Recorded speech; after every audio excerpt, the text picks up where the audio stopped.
designed for and cancelled all the waivers by this current administration.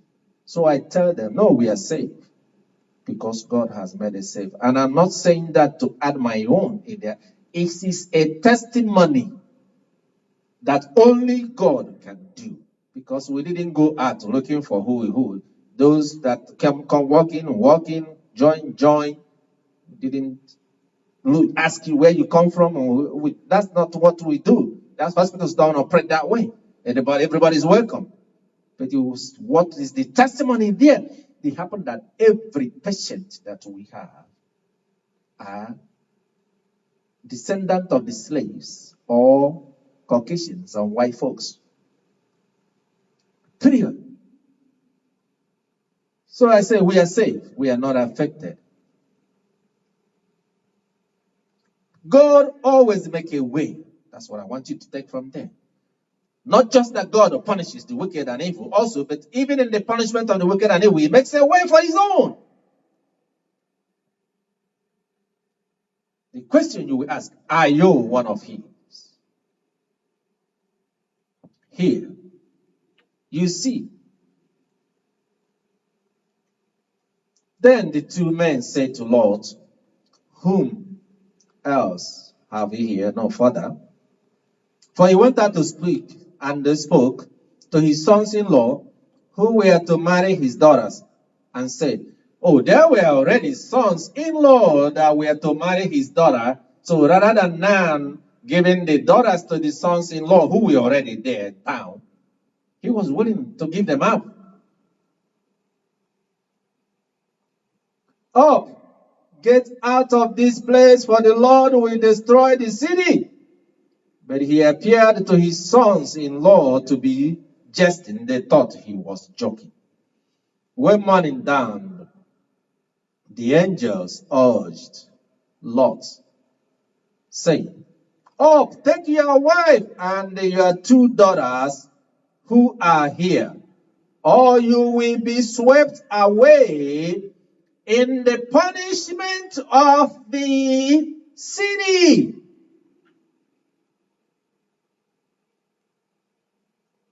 So sometimes people are in the city causing all kinds of trouble.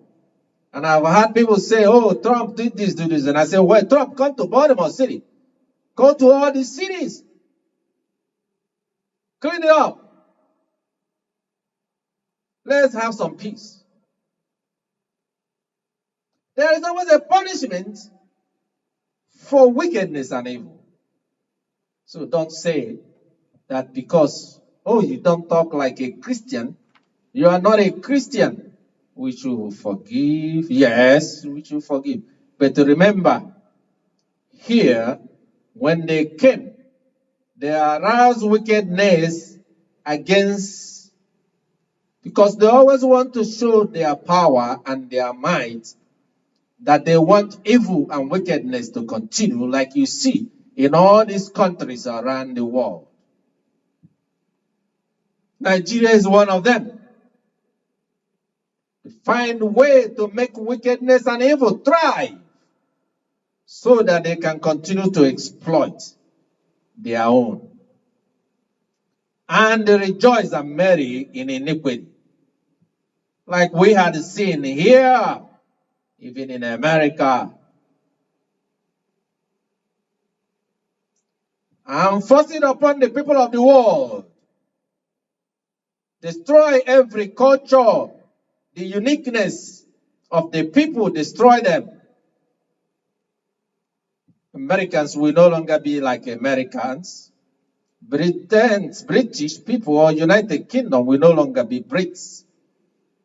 Irish will no longer be Irish. Africa will no longer be Africa, and Africa is also a continent, not a state, a nation. Igbo will no longer be Igbos. And because they are Igbos, they must be punished and destroyed.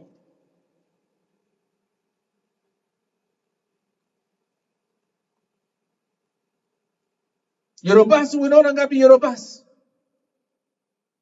They become one global village controlled by demons and evil spirits.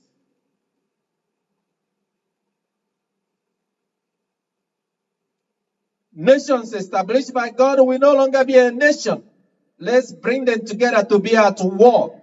Is that the Spirit of the Lord that causes confusions? In the amalgamations that we have made, agreement, a covenant with the devil, they meant to steer and keep government of the devil in operations.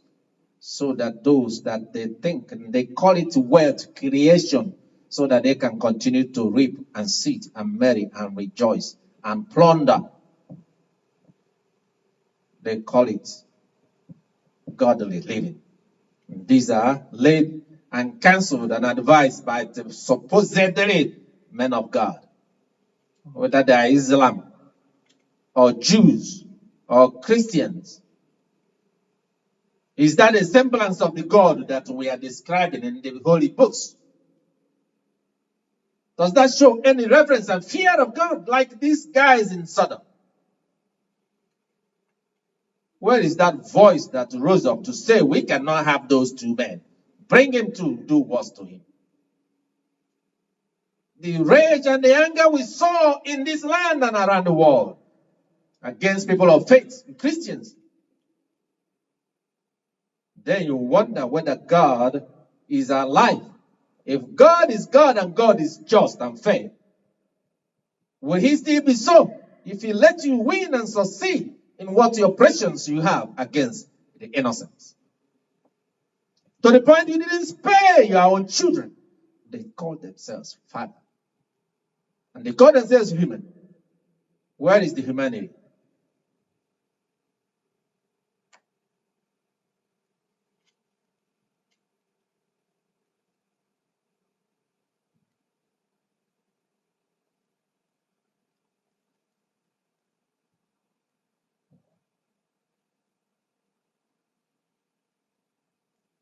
We're mourning down. The angels urge the Lord, said, the punishment of the city. Verse 16. But he hesitated.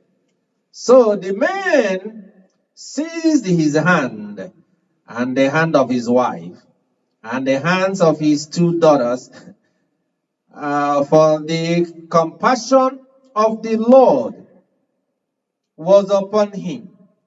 And they brought him out and put him outside the city. Hallelujah.